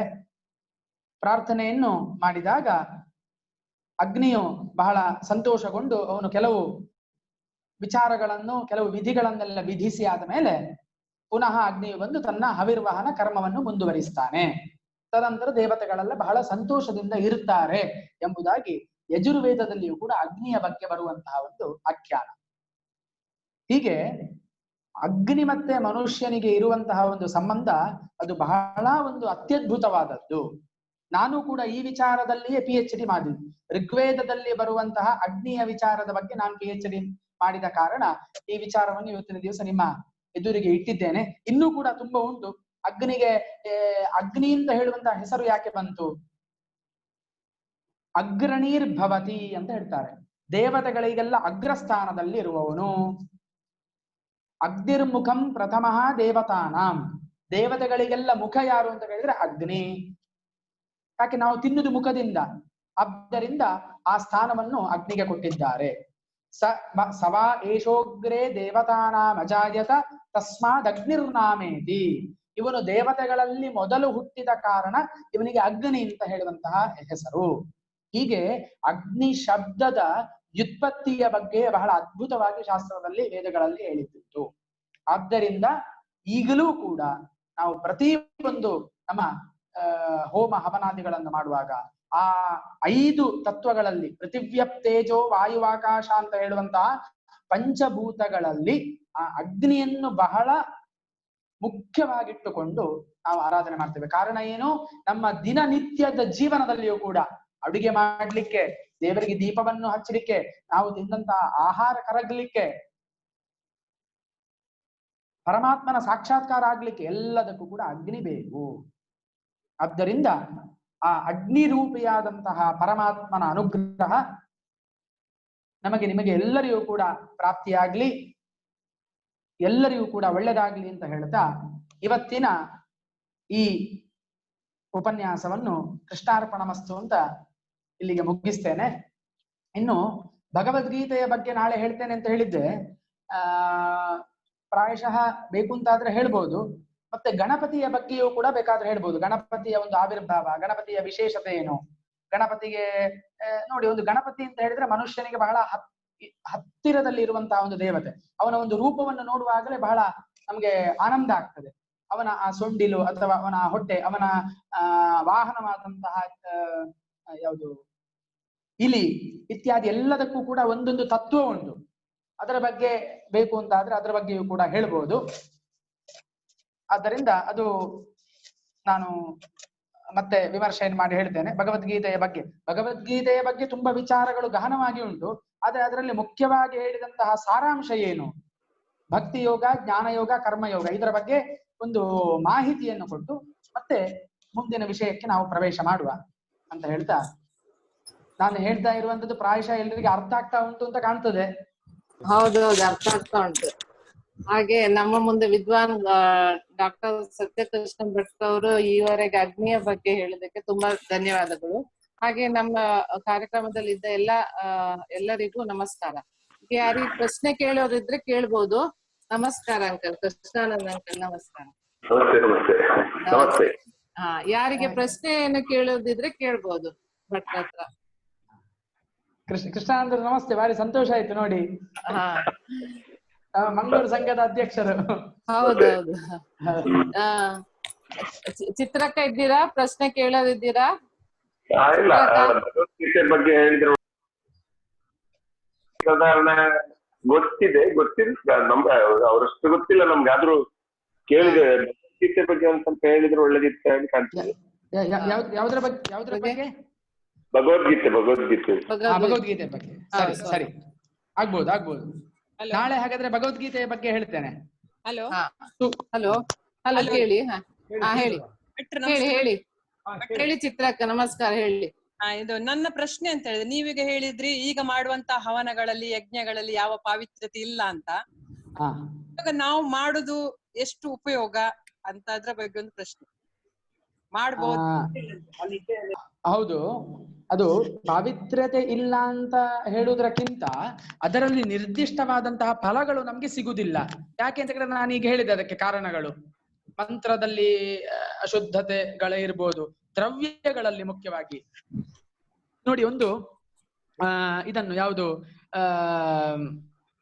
ತುಂಬಾ ಕೆಳಮಟ್ಟದ ಸಾಮಗ್ರಿಗಳಿಂದ ಮನೆಯನ್ನು ಕಟ್ಟಿದ್ರೆ ಏನಾಗ್ತದೆ ಅಂತ ಕೇಳಿದ್ರೆ, ಮನೆ ಕಟ್ಟುವಾಗಲೇ ಬಿದ್ದು ಹೋಗ್ತದೆ. ಹೌದು, ಹಾಗೆ ಇದರಲ್ಲಿ ಆ ದ್ರವ್ಯಗಳಲ್ಲಿ ಪಾವಿತ್ರ್ಯತೆ ಇಲ್ಲ ಅಂತಾದ್ರೆ ಅದರಲ್ಲಿ ನಿರ್ದಿಷ್ಟವಾದಂತಹ ಫಲ ಸಿಗುದಿಲ್ಲ. ಆದ್ರೆ ನಮ್ಮಲ್ಲಿ ಒಂದು ವಿಶೇಷವಾದಂತಹ ಶ್ರದ್ಧೆ ಇದ್ದೇ ಇರುತ್ತದೆ. ನಾನೊಂದು ದೇವರ ಕೆಲಸ ಮಾಡ್ತಾ ಇದ್ದೇನೆ, ಆ ಶ್ರದ್ಧೆಯಿಂದಾಗಿ ಒಂದಷ್ಟು ನಮ್ಗೆ ಫಲಗಳು ಸಿಗ್ತದೆ. ಅದರಿಂದ ಅದನ್ನು ನಾವು ಮಾಡಬಾರದು ಅಂತ ಅರ್ಥ ಅಲ್ಲ. ಅದರಲ್ಲಿ ಇರುವಂತಹ ಒಂದು ಸಣ್ಣ ದೋಷಗಳನ್ನು ನಾನು ಹೇಳಿದ್ದು, ಅಂದ್ರೆ ಅದರಿಂದ ನಮ್ಗೆ ಏನಾದ್ರೂ ಅದನ್ನು ಸರಿಪಡಿಸಿಕೊಳ್ಳಿಕ್ಕೆ ಆಗ್ತದ ಅಂತ ಹೇಳುವಂತಹ ಪ್ರಯತ್ನವನ್ನು ನಾವು ಮಾಡ್ಕೊಳ್ಬೇಕು. ನಾವಿಲ್ಲಿ ತಪ್ಪುತ್ತಾ ಇದ್ದೇವೆ ಅಂತ ಹೇಳುವಂತಹ ಜ್ಞಾನ ನಮ್ಗೆ ಬರ್ಬೇಕು. ಅದರಿಂದ ಈ ರೀತಿಯಲ್ಲಿ ಆಗ್ತಾ ಉಂಟು, ಅದನ್ನು ಸರಿಪಡಿಸಿಕೊಳ್ಳುವ. ಮತ್ತೆ ಒಂದು ಭಕ್ತಿ ಅಂತ ಹೇಳುವಂತದ್ದಕ್ಕೆ ಅದಕ್ಕೆ ನಿರ್ದಿಷ್ಟವಾದಂತಹ ಫಲ ಉಂಟೇ ಉಂಟು. ಭಕ್ತಿ ಮತ್ತೆ ಶ್ರದ್ಧೆ ಅಂತ ಹೇಳುವಂತದ್ದು ಎರಡು ಕಣ್ಣು. ಆದ್ರಿಂದ ತನ್ಮೂಲಕವಾಗಿ ಒಂದಷ್ಟು ಫಲಗಳಂತೂ ನಮಗೆ ಸಿಕ್ಕೇ ಸಿಗ್ತದೆ, ಏನು ಇಲ್ಲ ಅಂತ ಆಗುದಿಲ್ಲ. ಸರಿ, ಧನ್ಯವಾದಗಳು. ಈಗ ಭಗವದ್ಗೀತೆ ಬಗ್ಗೆ ಸ್ವಲ್ಪ ಒಂದ್ 10 ನಿಮಿಷ ಹೇಳಿ. ನಾಳೆ ಹೇಳ್ತಾರಲ್ಲ, ನಾಳೆ ಹೇಳ್ತಾರೆ ಭಗವದ್ಗೀತೆ ನಾಳೆ. ಹೌದು, ನಾಳೆ ಹೇಳ್ತಾರೆ. ಒಂದು 3 ಶಾಂತಿ ಮಂತ್ರ ಹೇಳುವ.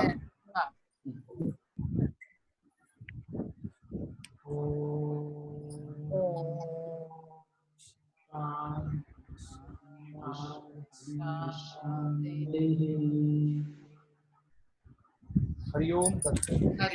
ಹರಿ ಓಂ ತತ್ಸತ್. ಎಲ್ಲರಿಗೂ